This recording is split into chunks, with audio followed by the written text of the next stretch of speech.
Good evening, YouTube. Welcome back once again to Fat Cat Collections. And today I want to do a video, another discussion topic. And the topic of today's video is Invicta watch prices. And that's what we're going to be talking about today, Invicta watch prices. And so I want to just, again, come back, and the reason I do these videos and come back to these different topics is based on a lot of the questions that I get, a lot of the content I see being pumped out, and I like to address these concerns or these, I guess, arguing points on the channel, because this stuff comes right out of what I call the Invicta hate guidebook or playbook for dummies.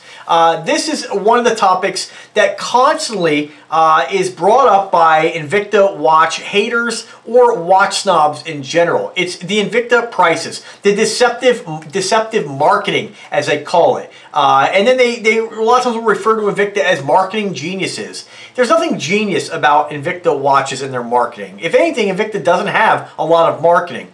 So let's talk about this so-called deceptive pricing, this so-called Invicta watch prices. Now, there's something called an MSRP. And I'm going to try to make this video as short as possible because really, it doesn't really involve me rambling on for 20 minutes to prove my point. There's something called an MSRP. Most brands have an MSRP. An MSRP stands for Manufacturer Suggested Retail Price. It's what the manufacturer sets as kind of a guideline to say, hey, this is what we suggest you sell this product for, based on how much we charge you for cost price on it, based on volume pricing, based on a lot of different factors. Manufacturer Suggested Retail Price is usually a price that if you pay it, you're kind of getting burned with most things out there.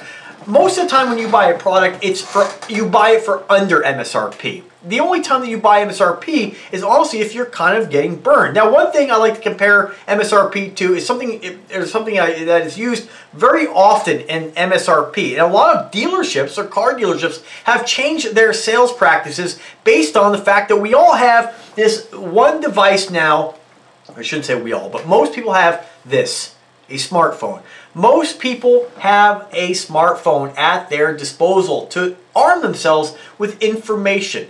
Anybody who pays MSRP for anything, honestly, in most cases, is not getting a fair deal. They're paying too much. Generally, when you would go into a car lot back in the day, and maybe now as well, you would have the MSRP window sticker. That's a sticker that the dealer gets from the manufacturer stating, hey, this is the MSRP. This is showcasing the car and what all these different options are based on manufacturer's suggested retail price. It's not invoice. It's not what the dealer actually pays for the car. In most cases, you can buy a car at dealer invoice pricing and the dealership will still make money on it. There's all kinds of kickbacks that the dealership gets from the manufacturer based on sales. There's something called dealer holdback is one common one. That dealer will get 3 to 5% on a car if they sell the car within 90 days, let's say. It's different for all kinds of dealerships, but on average, that's kind of what it is, right?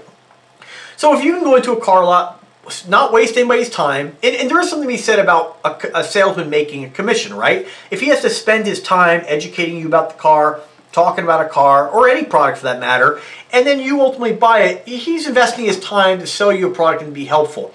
If you know what you want, for me, whenever I bought a car, I know exactly what I want. You don't have to do anything but go with me on a quick test drive. You can just hand me the keys and take my ID, and I'll take care of that. I basically sell myself the car, right? And that's pretty much with anything that I'm buying. I really never depend upon somebody to inform me about a product. I do my own research, I take my time, I watch videos, I see what others have had to say, and then I make the best educated guess for me on a product, okay? Generally, again, when you go into a car lot, you'll see a double sticker, and that's their dealer locality adjustment.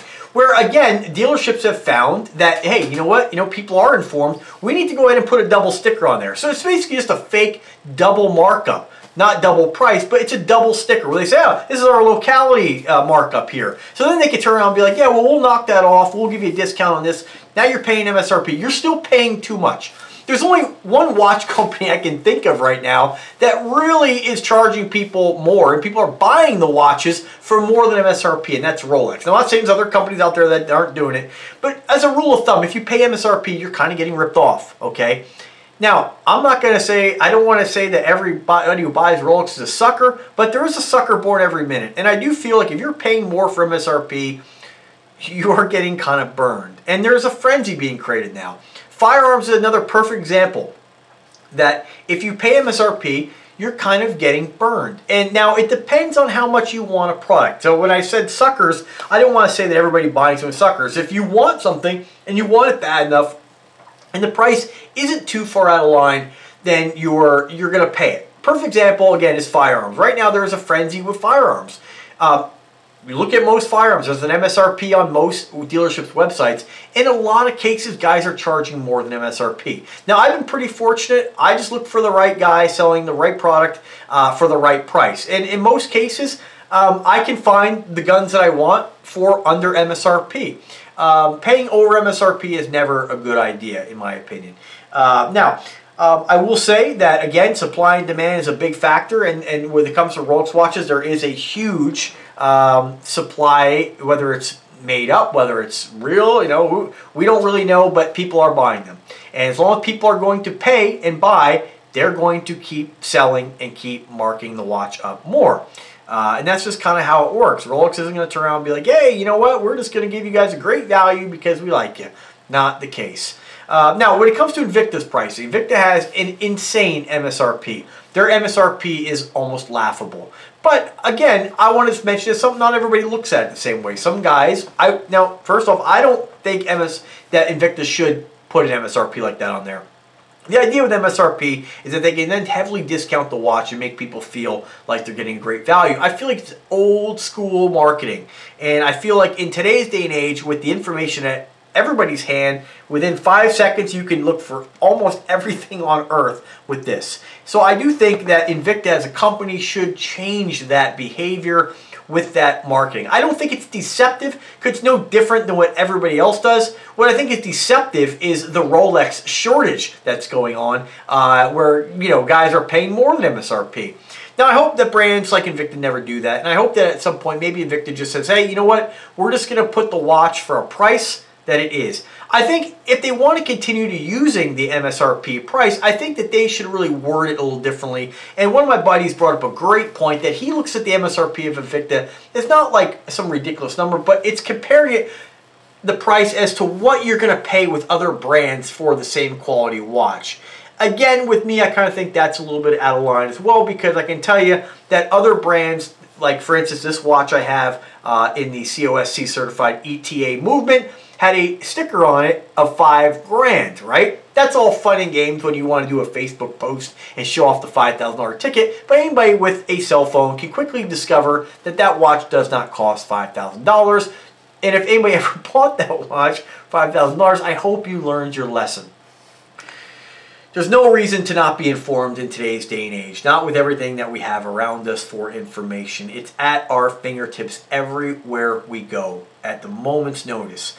And so, yeah, like I said, I wish Invicta didn't do it. I think it's an old style of marketing and salesmanship. Even home shopping networks are kind of an old school way of marketing products. But, you know, Invicta has a pretty big following, myself included, and I do enjoy watching some of those home shopping networks watch the salesmen hard sell the products. They don't have to. The Invicta brand sells itself. People like the brand, and if you give the brand a chance, you will be back for more, plain and simple. Now, I'm not saying that every single person on earth that ever bought an Invicta watch came back for seconds, but most people do. Most people you see collecting Invicta, I have to kind of pull myself back and laugh at some of the guys as well. People really nerd out about Invictas as well, and I'm just not that kind of guy. I enjoy Invicta watches. I like wearing them. They're great. It's a great company. It's a great product, but I don't get too, you know, I don't nerd out about it. And people can really nerd out about anything. And if you do, there's nothing wrong with that. You can be who you want to be and act how you want to act. I get it. The brand is an amazing brand. It is so exciting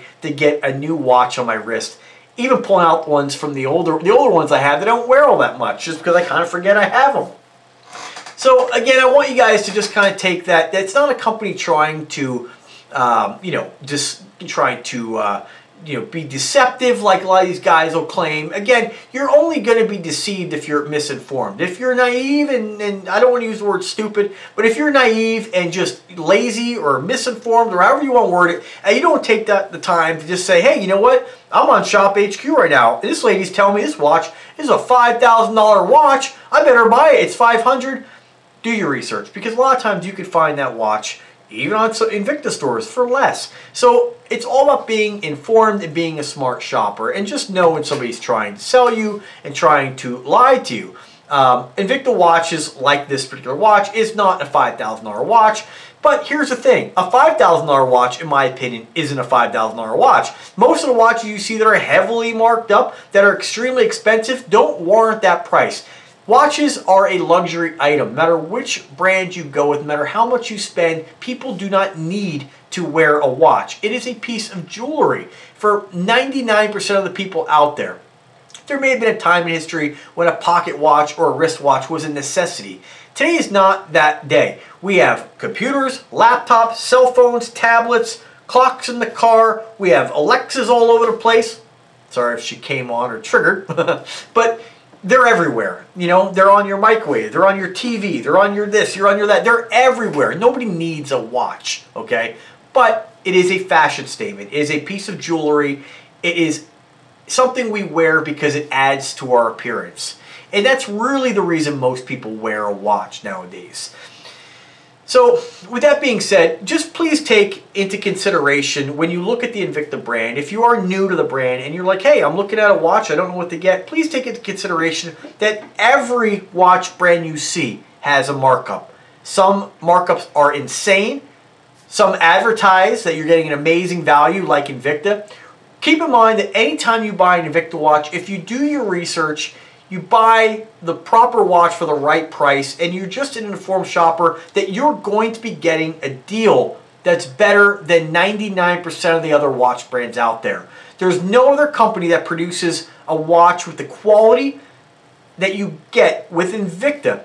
And we're not even talking about the amazing design and looks. That is subjective. But there's not many companies out there that are producing watches like Invicta for this price point. You can put up that $68 Pro Diver Seiko NH35 movement against watches that cost $2,000 or more, okay? And less, of course. You know, I don't want, when I say that, to be, you know, this is the exact figure, okay? Please take what I'm saying a little loosely. Give me a little leeway, give me a little room to wiggle, okay? Give yourself a little room to wiggle. When I compare my Invictas to watches that I have by Bulova, Bulova Precisionist, Aragon, Seiko, Alexander, Visser, Sterling, Aquadive, Delta T, all these different watch brands, and the list goes on and on. The quality is on par. The quality on Invicta and luxury brands, that quality, I like to compare it with kind of like this curve, whereas, like it's not going to be some exponential curve with quality. Like there's a quality level with watches that quickly goes like this, right? It's a real difference in quality. Then it levels off very quickly. And once you get to what I like to call kind of like the Pro Diver and up sweet spot, and again, I don't like to use price, but with Invicta, Pro Diver and up, any reserve level, once you hit that quality, that reserve level is on par with watches costing $10,000, $20,000, $50,000. There are differences, don't get me wrong. But when I say that, I don't mean it to be like there's not a difference in quality. I mean it to be like when you hold those two side by side in your hand, you're not going to feel like, oh man, this is a $10,000 Rolex? This is the Invicta? Oh man, yeah, this is night and day difference. You're not going to experience that. It's not the case. It's not the truth. The average person is not going to really see any difference. Most people who know the difference are going to require a jeweler's loupe or some sort of macro lens to really see any difference in finishing. These knuckleheads will lead you to believe, oh man, the finishing with a Rolex is untouchable. No, it's not. Not to the naked eye. You can't see the difference. There's no difference in quality. So keep that in mind when you're looking at price and MSRP. It's a dumb game that every manufacturer plays. It's old marketing techniques that just is still being used with all kinds of brands. Bulova, Seiko, everybody does it. Just Invicta really does it on a steroid-like, beefed up, just bulked up level. And again, I will say, like my buddy said, yeah, I compare it to what you can get with another brand. That's what it costs another brand. I agree, and I agree that within reason, when you look at a watch at, like the other one I got, $5,000 price tag or something like this, $3,000 MSRP. Nobody's ever going to pay that, And if you do, please inform yourself next time, because you got really burned if you did. But if you compare it to watch that cost that, the quality is going to be there. It's going to be on par. It will be. but still doesn't make this a $3,000 watch. So just keep that in mind. It's not that they're trying to deceive you and trick you into buying their watch. They don't have to. The watch will sell itself. When you get your Invicta in your hands, you'll be back for more. You'll like the watch, you'll appreciate it, you'll be amazed at the quality if you got it for the right price. You know, there's not a watch on earth that I would spend $3,000 on and then feel it and feel like I got some great deal. It's obscene. You don't have to spend that much. There's so many great brands out there. Even if Invicta isn't your cup of tea, lots of brands make great quality prices. But I do hope in the future that Invicta maybe will tone it down on their crazy, you know, obscene MSRP pricing, because it's just not true. Nobody pays that. You don't pay that. That's not the going rate. That's not what they charge for the watches. And so there's really no point in listing that anymore. It's old technique. So hopefully they change that. If not, just remember you're getting a great watch from a great company that gives you the best bang for your buck from any company out there. In my opinion, there's no company that can touch them for bang for buck. And I think that if you don't like the watch because this is too big, there's other watches for you. Just remember when you buy an Invicta to buy at the certain level, Pro Diver and up into Reserve. If the watch is a Reserve, you'll be happy with it. If it's not, there are some of the entry-level Invictas, which I hate using price, but under 50 bucks, there is the difference in quality. I don't think that those are the watches you should give the Invicta brand a chance on. Something for everyone, don't get me wrong. There's a, you know, certain, you know, I mean, the level of, I guess, quality you're going to get with that price point. But I feel like if you're in the market for a watch and you have a little extra to spend and your budget's over 50 bucks, I feel like even if you're going to spend 40, spend the extra money, get the Pro Diver and up, get Reserve level, and you'll never look back. You'll never feel like you made a bad decision or got ripped off. So thanks for watching the video, guys. If you have any questions whatsoever before you purchase, I'm always here to help. Whether my affiliate link earns a commission or not, I'm just here to help you guys you know, make an educated decision. If you want to get a brand completely unrelated to anything that I've even reviewed, you want my opinion, I'm here to help. I want you guys to experience the fun of collecting watches and owning these great products. Wear them in good health, wear them with confidence, and be happy. So anyway, email address is in the description of every video. Drop me a comment. I check them throughout the day, all day long. And if I can help, I'm here for you. Guys, happy holidays. Happy New Year's. I can't believe 2021. And take care.